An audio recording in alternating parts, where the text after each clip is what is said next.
Bonjour, je m'appelle Dani Bazira. Je suis native du Burundi. Ma famille et moi sommes paroissiens de Saint Thomas d'Aquin depuis 2011. Pour célébrer le 60e anniversaire de notre paroisse, nous avons décidé de vous offrir 3 vidéos sur l'historique de notre communauté de foi depuis sa fondation jusqu'à aujourd'hui. Cette 3e vidéo portera sur la réalité actuelle de notre paroisse. Commençons il y a 10 ans. Sous la présidence de Monseigneur Richard Smith, la messe du 12 septembre 2010 fut une occasion marquante pour la communauté de Saint Thomas d'Aquin alors qu'elle célébrait ses 50 ans d'existence. La dernière décennie a vu 4 pasteurs au service de la paroisse. En 2012, l'abbé Raymond Sévigny a célébré son 50e anniversaire sacerdotal après 17 ans de service auprès de nous. En août 2012, l'abbé Christophe Sobanski a demeuré avec nous jusqu'à l'arrivée du père Daniel Chibalanga Musaki, conceptionniste, en novembre 2014. 5 ans plus tard, en septembre 2019, nous avons eu la joie d'accueillir le père Jean-Claude Danga, conceptionniste, qui a fêté avec nous son jubilé d'argent sacerdotal le 6 juin 2021.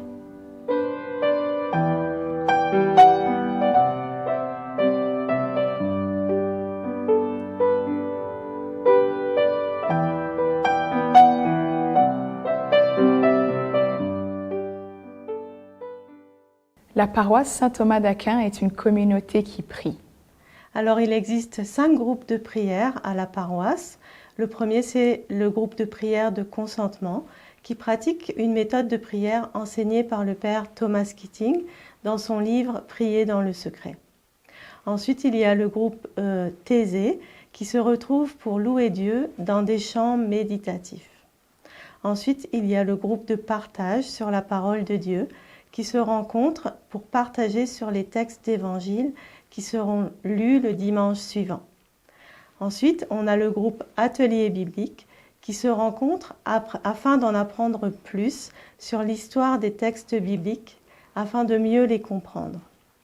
Et enfin, on a le groupe de prière charismatique Torrent de grâce qui se rencontre pour prier une dizaine de chapelets, pour louer le Seigneur par le chant, pour recevoir un enseignement sur une thématique donnée. La paroisse Saint-Thomas d'Aquin est une communauté qui se rassemble. Alors parmi les groupes de la paroisse, il y a le Conseil des chevaliers de Colomb-Saint-Thomas d'Aquin 9046 qui est une pierre angulaire de la communauté et qui rend beaucoup de services à la paroisse. Il y a aussi le Club de l'amitié pour les retraités qui vise à lutter contre l'isolement des aînés et qui leur propose de se réunir pour des activités et partager un repas 2 fois par mois. La pastorale jeunesse est alimentée par différents groupes qui a pour but de proposer aux familles et aux ados des célébrations et des activités qui les incluent dans la vie communautaire de la paroisse. Il existe un comité pour les messes familiales. Il existe aussi un comité pour les soirées familiales et il y a enfin un comité soirée ado qui vise à leur donner un espace 1 fois par mois pour se rassembler et vivre des activités sociales et spirituelles. Il y a aussi un comité pour la pastorale des jeunes adultes qui propose aux jeunes de se rencontrer pour vivre des activités sociales et spirituelles. À travers les années, plusieurs jeunes adultes de la paroisse ont aussi participé au JMJ avec beaucoup d'enthousiasme. La paroisse Saint-Thomas d'Aquin est une communauté caritative et de justice sociale. Le groupe Développement et Paix œuvre dans la paroisse pour sensibiliser les paroissiens à la pauvreté dans le monde. Son action consiste à organiser des campagnes à l'automne et durant le carême afin de récolter des fonds pour soutenir les pays du Sud. La Banque alimentaire Anawim collecte des denrées alimentaires non périssables pour les personnes dans le besoin de la région d'Edmonton. Il y a aussi un comité ponctuel de paroissiens qui s'est formé il y a plusieurs années afin de venir en aide à plusieurs familles de réfugiés syriens.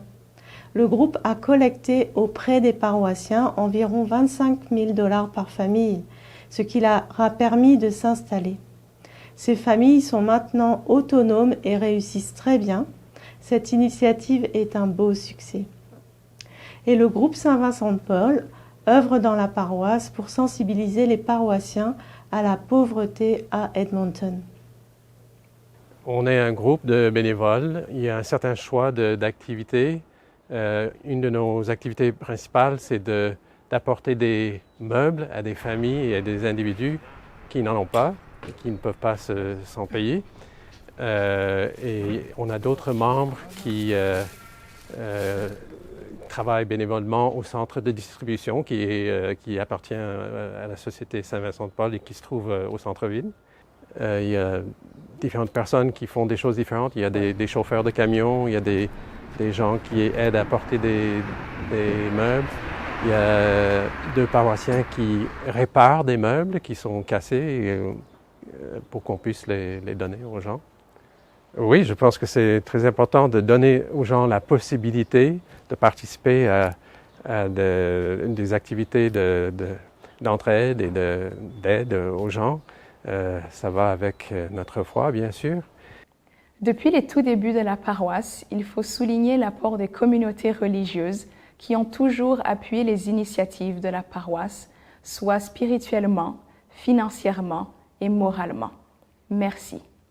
Aux Sœurs de Sainte-Croix, aux Sœurs de la Charité de Notre-Dame d'Évron, aux Filles de Jésus, aux Sœurs de Notre-Dame de la Croix, aux Sœurs de l'Assomption de la Sainte Vierge. Depuis 60 ans, notre paroisse a beaucoup évolué. Quoiqu'elle demeure toujours une communauté de foi fraternelle, accueillant toujours dans son noyau franco-albertain les personnes et familles provenant d'ailleurs, Saint Thomas d'Aquin a visiblement changé de couleur et d'accent depuis une quinzaine d'années. De l'Europe, de l'Asie, de l'Afrique et de l'Amérique centrale sont arrivées des nouvelles familles catholiques de langue française. Qu'éclatant toutes les nations, le rêve d'une génération. Nous danserons, car tout est accompli, et nous prions Jésus-Christ. De nos jours, notre paroisse revêt une dimension très multiculturelle.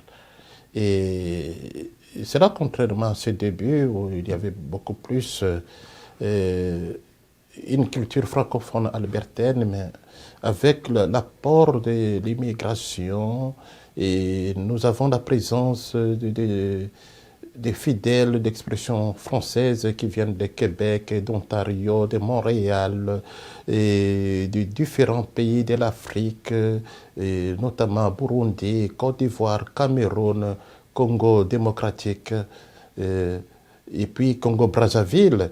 Il faut qu'on les souligne aussi. Il y a Burundi et Rwanda aussi. Mais ce qui est encore beaucoup plus étonnant dans cette multiculturalité, il y a de ceux qui ont choisi de rester dans notre paroisse alors qu'ils sont d'expression espagnole. Alors comme les Colombiens, on les trouve dans notre paroisse. Ça, c'est très beau comme apport multiculturel. Et cela, c'est une richesse. C'est un trésor à gérer jalousement.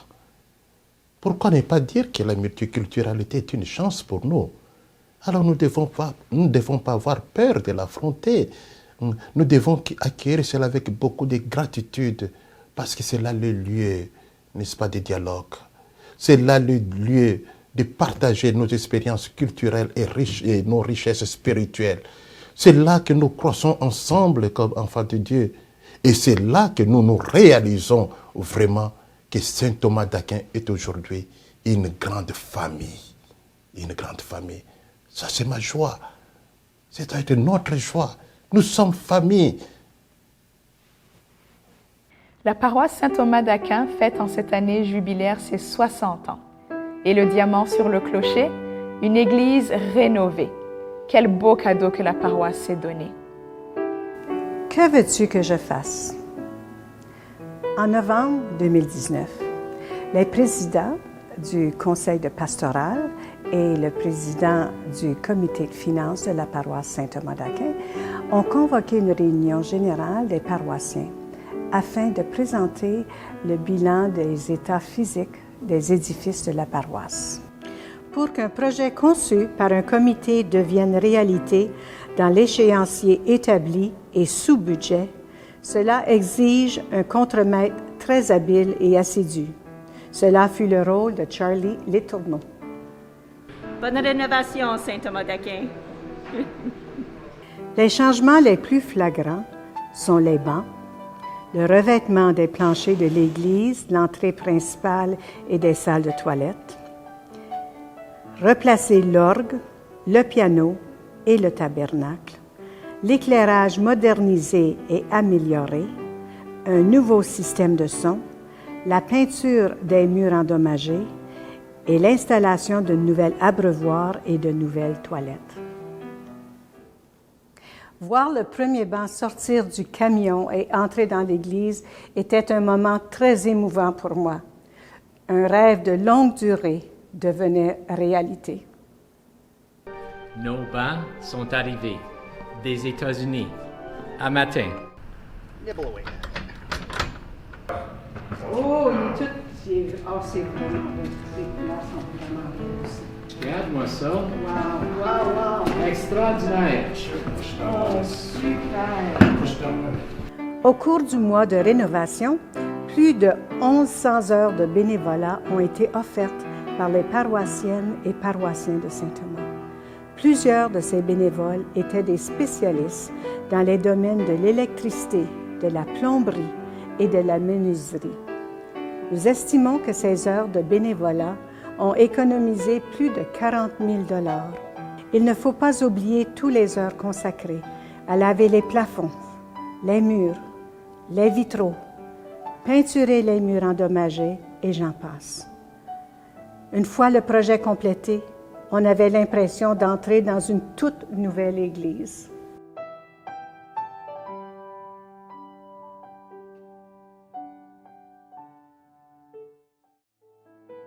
Alors ma profonde joie aussi et ma profonde satisfaction, c'est que j'ai vu à travers l'engagement des paroissiens et paroissiennes, n'est-ce pas, le sens des sacrifices, la détermination, l'optimisme, la générosité sans mesure. Quand je vois combien les gens se dépensaient pour que cela puisse se réaliser dans un contexte de Covid, wow, c'était merveilleux de voir cela.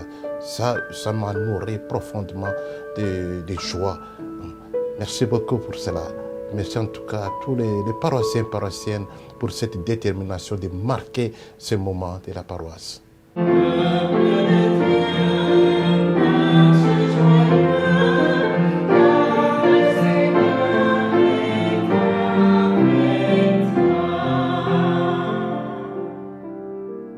Certes, la paroisse considère ce projet une très grande réussite.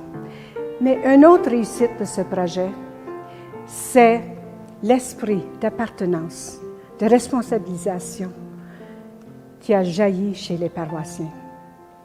Chacun a fait sa part, soit en priant pour la réussite du projet, soit en donnant financièrement pour la réussite de ce projet, soit en donnant son temps bénévolement. Nous avons vu la devise de notre Église en action, ensemble, fidèles et assidus.